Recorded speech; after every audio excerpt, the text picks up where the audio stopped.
اسلام ہماری حیا کا کس قدر خیال رکھتا ہے۔ حضور علیہ الصلوۃ والسلام نے ارشاد فرمایا تم اپنے ستر کی، اپنی شرم گاہوں کی حفاظت کرو سوائے بیویوں کے اور باندیوں کے، بس۔ تو ایک صحابی عرض گزار ہوئے کہ یا رسول اللہ جب ہم تنہا ہوتے ہیں، کوئی بھی ہمیں نہیں دیکھ رہا ہوتا، کیا ہم اس وقت اپنا ستر کھول سکتے ہیں؟ تو حضور علیہ الصلوۃ والسلام نے کیا شاندار جملہ ارشاد فرمایا، اللہ اس بات کا زیادہ حقدار ہے کہ اس سے حیا کی جائے۔ تم تنہا ہو تو یہ نہیں کہ کپڑے اتار کے سو گئے، نہیں، اللہ تو اس وقت بھی تمہیں دیکھ رہا ہے، تو تمہیں تنہائی کے اندر بھی اپنا ستر چھپانا ہے۔ جب ازدواجی تعلق انسان قائم کر رہا ہو اس وقت بھی شرم و حیا اسلام کو کتنی پسند ہے کہ کہا گیا کہ مرد کو چاہیے کہ اپنے اوپر ایک چادر ڈال لے، اس وقت بھی اپنے ستر کو مکمل طور پر کھولنے کی اجازت نہیں ہے۔ مرد کا ستر ہے ناف سے لے کر گھٹنوں کے نیچے تک کا ایریا، ناف سے گھٹنوں کے نیچے تک کا جو ایریا ہے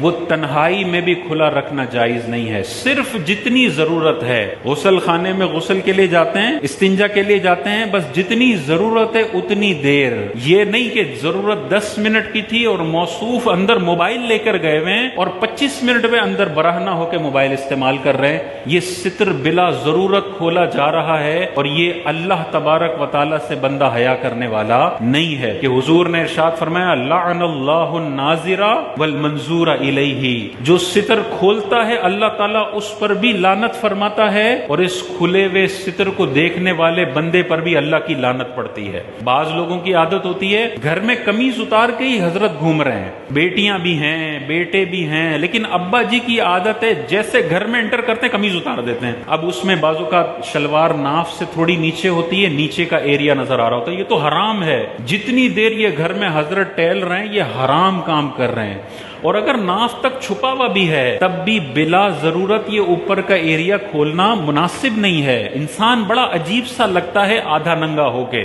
اس میں سینسیبلٹی یہ ہے کہ بنیان تو ہو اندر، بعضوں کا یہ ہوتا ہے کہ بنیان بھی نہیں ہے، اور پھر حضرت بیلکنی میں آئے ہوئے اور بیلکنی میں بغیر بنیان کے بغیر قمیض کے کھڑے ہوئے اور نظارے کر رہے ہیں اور لوگ ان کے نظارے کر رہے ہیں۔ کیا شخصیت کا تاثر جائے گا، اس کو لوگ دیکھ رہے ہوں گے، کیا شخصیت کا تصور جائے گا۔ اس کے مقابلے میں وہ بندہ جو ڈیسنٹ لباس کے ساتھ گیلری میں آ کے کھڑا ہوتا ہے، دونوں میں سے دیکھیں آپ کس کو زیادہ عزت والا سمجھیں گے، جو پورے لباس کے ساتھ گیلری میں آیا ہے یا گھر میں چکر لگا رہا ہے؟ تو یہ عادت بہت بری ہے، مسلمانوں میں رائج ہو رہی ہے، قمیض اتارنے کی عادت نہیں ہونی چاہیے۔ اگر گرمی لگ رہی ہے تو بنیان کم از کم ہونا چاہیے، اگر بہت ہی زیادہ کوئی 50 ڈگری ہو گیا ہے اور رہا نہیں جا رہا تب کہیں جا کے اگر آپ کر لیں اور ناف سے اوپر کا تھوڑا ایریا کور ہے گھٹنوں کے نیچے کا، چلیں شاذ و نادر، لیکن وہ 365 دن میں 5 دن ہوتے ہیں، حضرت تو 365 دن ایسے گھوم رہے ہوتے ہیں،